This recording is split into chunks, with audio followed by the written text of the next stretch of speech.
Hey, what's up, everybody? Today we're back for another Guitar Coach Reacts to Intermediate Guitar Soloists, and we have my great friend Brad here. Brad, let's hear you do some playing.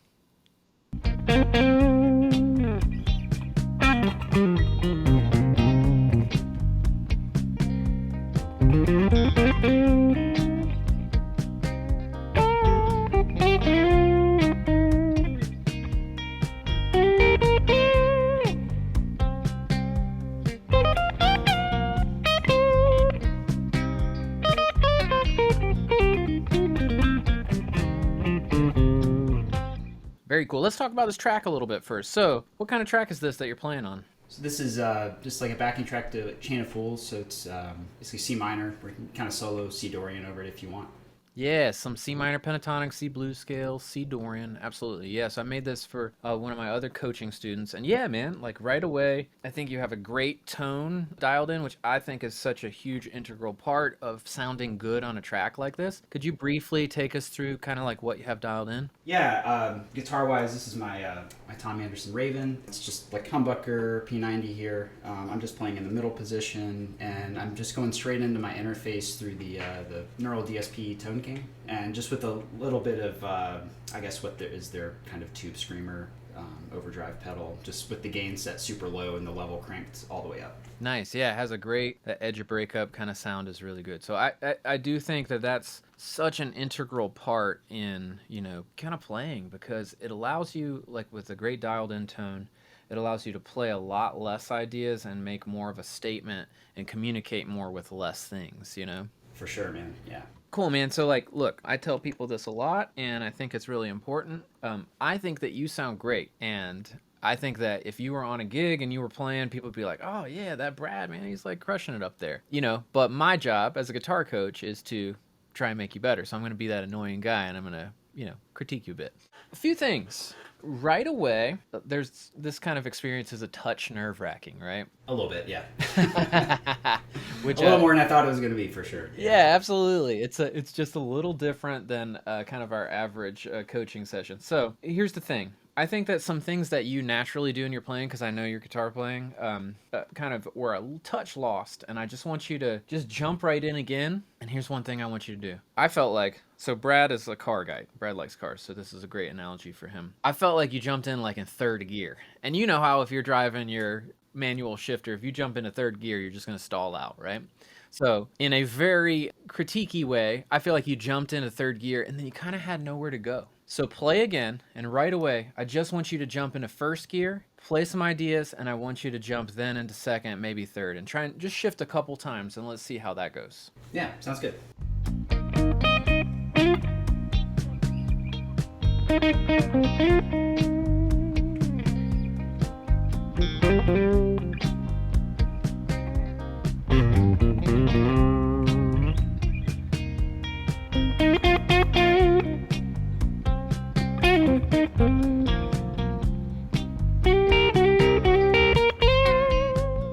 So I think that was absolutely definitely better than the first time. And I think that it's worth talking to, the YouTube crowd here to mention something. So, I mean, I think you all would agree that, like, he kind of was, like, pacing a little bit more. However, this is a really worthwhile thing. This is a fast track. This Chain of Fools is around 119 beats per minute. It's fast. And so what I notice in guitar players is that when a track is fast, or when a track has faster subdivisions, like, say, faster eighth notes or faster triplets or sixteenths, guitar players want to play faster and shorter. And it's interesting to me because I think that in a lot of ways, it's almost like, to me, it's better if you have just a little bit of like pushback against that urge to play fast with the track. Because when so many things fast are happening, it just ends up all kind of sounding kind of like the same continuity. But instead, I think starting with like much longer lines and letting them sing, and that's where that great tone comes into play.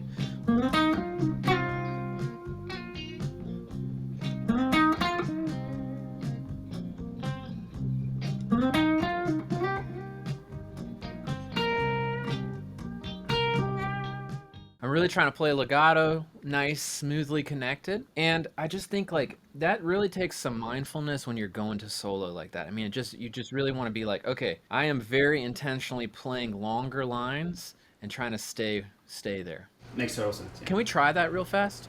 Sure. Yeah. Yeah, man.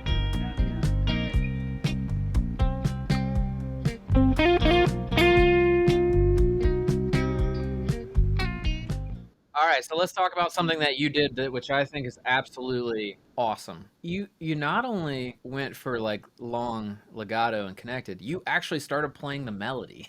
Yeah. Oh yeah. Right, Yeah. the song is Chain Thanks. of Fools, right? And Aretha is just singing her butt off, right? And she just sounds amazing on this tune. So like trying to cop some of the vibe that she brings to the song is like such an incredible way to approach the beginning of your guitar solo. Now let's be clear, if you only had 8 or 16 bars to take your solo, you wouldn't be able to do that. But this, I think, on a gig could be kind of an open-ended solo and like one of your features for the night. You know, like For sure. if Yeah. you're playing in a cover band and it's like, you know, and Brad plays in a cover band and he has some of those kind of like featured tunes. Now they aren't playing this song yet, but they should. I'll bring that up at rehearsal tonight for sure. Absolutely. Yeah, it's a great one. So, but I just think that that was fantastic. That would be like, what a way to enter, like, change the energy. All of a sudden, the guitar takes over that vocal melody. And you're playing with so much more expression and you're like more aware of kind of what's going on.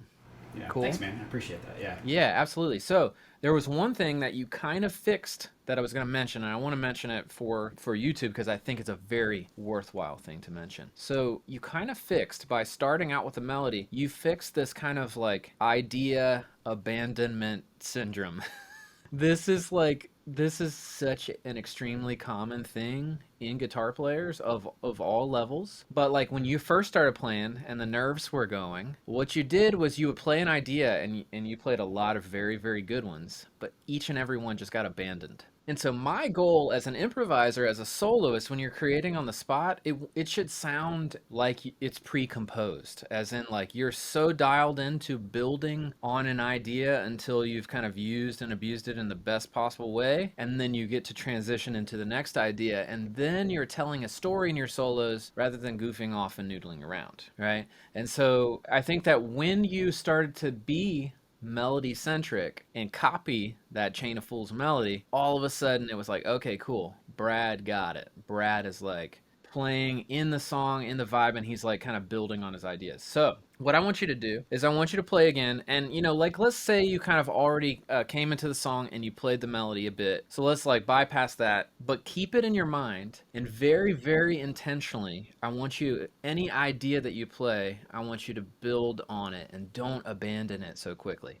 So if that means like exactly repeat it, that's cool, but it potentially could mean just kind of building off of it. Maybe you steal the rhythm from an idea that you just played, or maybe it means you play the exact same idea 3 times and then you put a little tasty like little extra thing on the end. But the main kind of importance of what I want you to do this time when you're playing is try to stick with an idea for longer. All right. We'll try. Give it a go.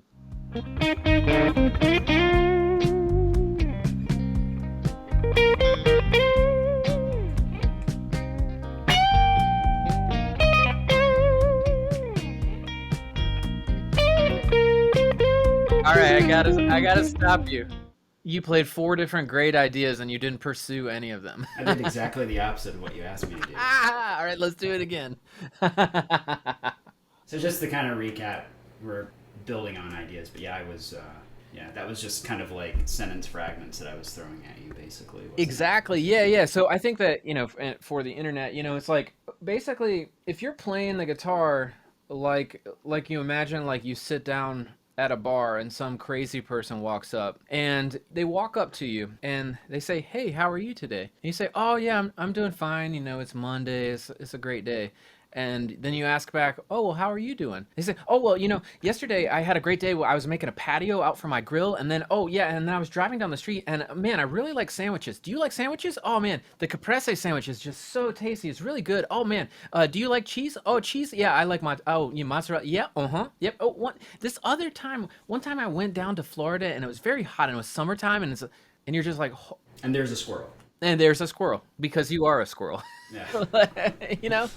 So legitimately, I think that this is the most important thing that I could probably say in this video.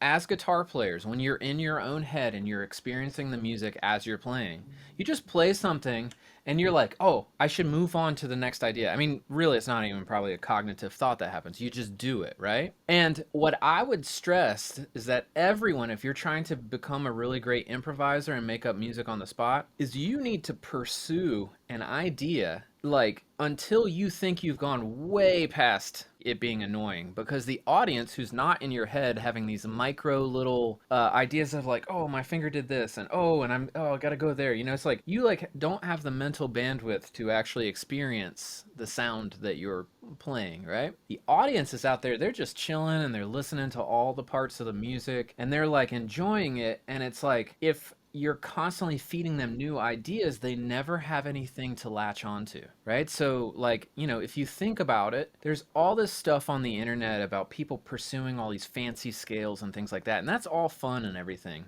But, like, the average audience listener needs a melodic fragment that is most likely pentatonic that they can just attach to and say, ooh, that was cool.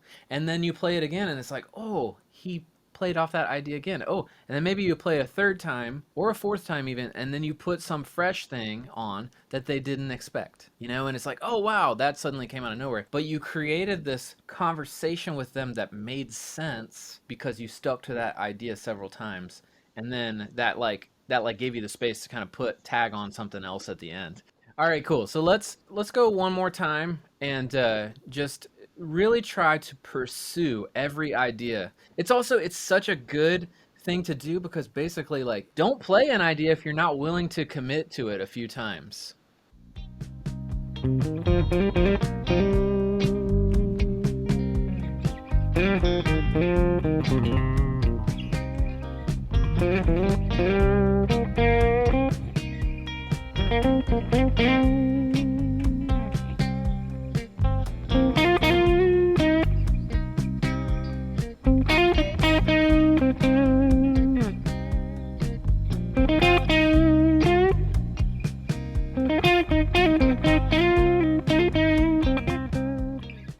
Cool, man. Okay. Still feel like I was being like fragmenting things, but Yeah, and that's okay. Look, a lot of this stuff in a coaching session, when I drop a bunch of stuff on somebody, it's not going to all happen right away. And this is the type of thing where it's like, if you guys are out there and you're kind of like learning something from this, just write down little notes. I mean, this is one of the best things about like, recording and going back and listening.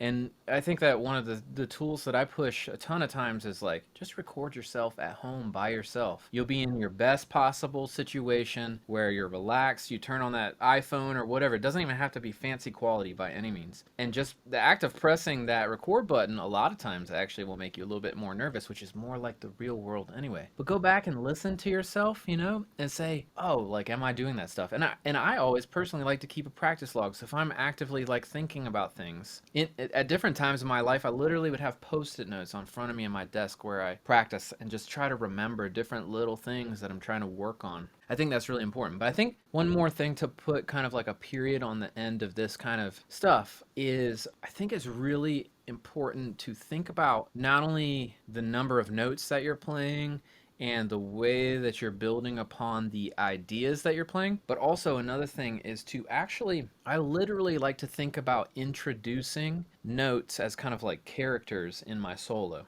What I mean by that is one thing that you're doing is you're kind of jumping around a lot. So you're playing really great stuff and you know the fretboard, and that's awesome.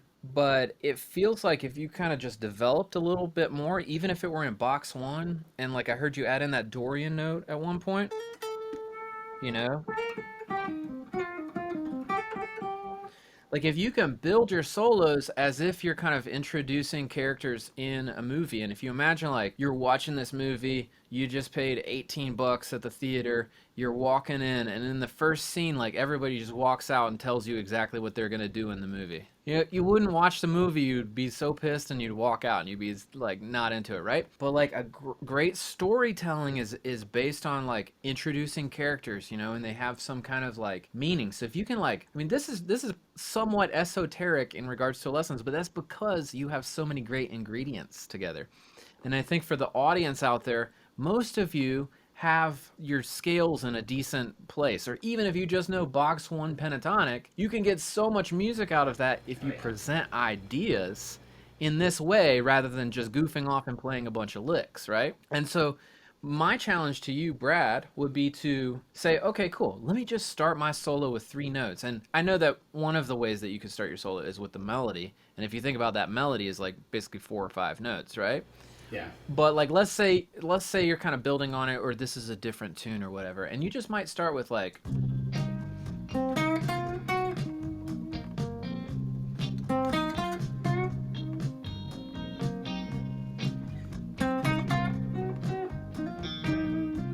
it's really 4 notes because I'm bending, but I added in that high note. Yeah.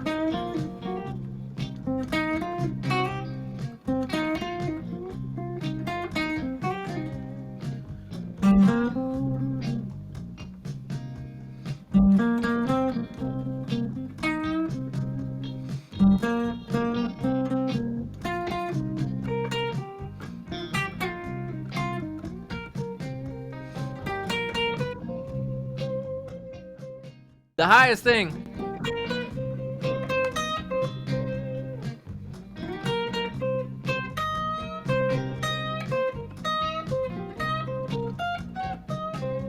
I was able to kind of like, and I didn't jump around a lot, you know?